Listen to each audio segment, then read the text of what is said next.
जैसा कि आप सभी को विदित है कि आज हम स्वतंत्रता दिवस की 75वीं वर्षगांठ मना रहे हैं।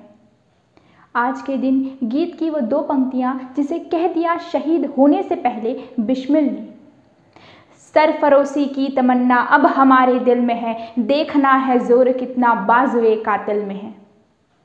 ये गीत हमें उन दिनों की याद दिलाती है जब 15 अगस्त 1947 को हमारा राष्ट्र अंग्रेजों के सैकड़ों वर्षों की दास्तां की जंजीरों से मुक्त हुआ था। हमारी भारत माता का इतिहास गौरवमयी और कला संस्कृति से समृद्ध रही, ऐश्वर्य ऐसा कि सोने की चिड़िया कहलाती थी। हमारी वैभव पर ग्रहण तब लगा जब अंग्रेज हमारे देश में व्यापारी के रूप में प्रवेश किए थे। तब हमारा देश कई छोटे छोटे हिस्सों में विभक्त था। राजा प्रशासन किया करते थे। उन राजाओं में आपसी कटुता और मतभेद बना रहता था। छोटे राज्य अपने स्वार्थ के लिए युद्ध किया करते थे और अंग्रेज इन्हीं आपसी कटुता और मतभेद का लाभ उठाकर हमारे देश में अपनी सत्ता स्थापित करते गए। वे हमारे ही देश के नागरिकों को अपनी सेना में भर्ती किए और हमारे ही खिलाफ युद्ध कराए और हम आपसी मतभेद और विद्वेष के कारण गुलाम हो गए और अंग्रेज हम पर हुकूमत करते रहे। साथियों, आज़ादी से पूर्व हमारे पूर्वजों का जीवन अत्यंत कष्टकारी, अपमानजनक और अन्यायपूर्ण था। अंग्रेजों की भेदभावपूर्ण नीतियों ने भारतीयों का जीवन दुरूह बना दिया था, दोयम स्तर का जीवन जीने पर मजबूर कर दिया था। अपने विचारों को रखने की आज़ादी नहीं थी, अपने तरीके से जीने की आज़ादी नहीं थी। किसानों पर मनमानी लगान वसूल किया जाता था। न्याय व्यवस्था भी हमारे पूर्वजों के लिए अत्याचारी था।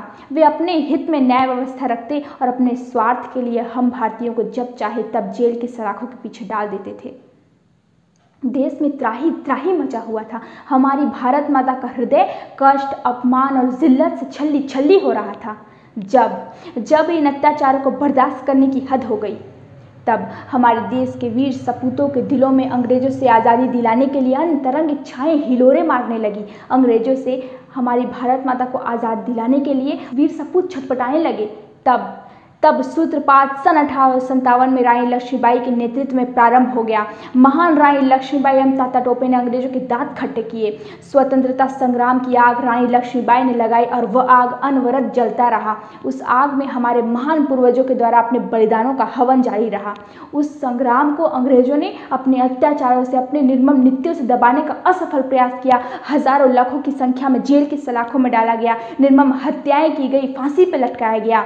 लेकिन हमारे देश की वीर माताओं ने अनगिनत योद्धाओं को जन्म दिया।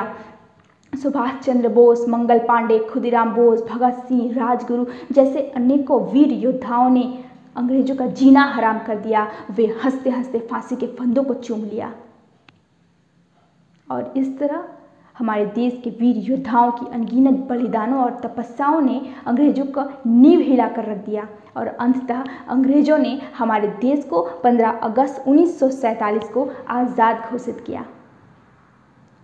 साथियों, आज हम आज़ाद हैं, स्वतंत्र हैं, लेकिन क्या हम आज भी वैचारिक रूप से आज़ाद हैं?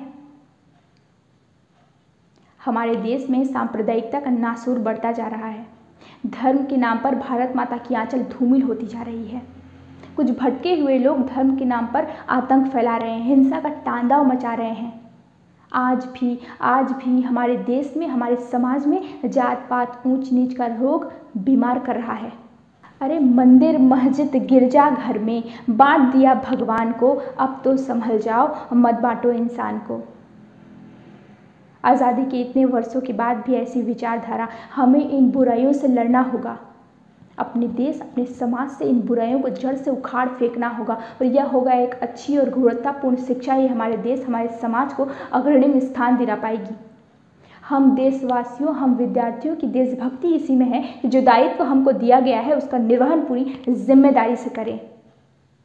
साथियों, वहीं संचार माध्यमों से हमको ये ज्ञात होता है कि हमारी भारत माता की ओर कुदृष्टि लगाए चीन और पाकिस्तान जैसे देश बैठे हैं।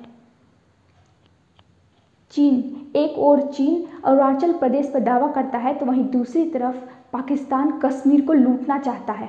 कश्मीर, जो हमारी भारत माता का शीश है, को चोट पहुंचाने के लिए आतंकवादियों का घुसपैठ कराता है। पर हजारों हजारों बार सलाम उन जाबाज वीर सपूतों को जिन्होंने दिन रात हमारी सरहदों पे की रक्षा में आंखें गड़ाए बैठे हैं। आने वाली दुश्मन की हर एक को मुंहतोड़ जवाब देते हैं। कोई सिख, कोई जाट मराठा, कोई गोरखा, कोई मद्रासी, सरहद पर मरने वाला हर वीर था भारतवासी। साथियों, आज ज़रूरत है कदम से कदम मिलाकर चलने की, अपनी एकता और अखंडता को अक्षुण्ण बनाए रखने की। यह आज़ादी हमें जो मिली है ये अनमोल है, इसे चिरस्थायी बनाए रखने की ज़रूरत है। इन्हीं शब्दों के साथ मैं अपनी वाणी को विराम देती हूँ कि नौका तट छोड़ चली है, पता नहीं किस ओर चली है। नौका तट छोड़ चली है, पता नहीं किस ओर चली है। यह बीच नदी की धारा है, सूझता न कोई किनारा है। ले लील भले यह धार मुझे, लौटना नहीं स्वीकार मुझे।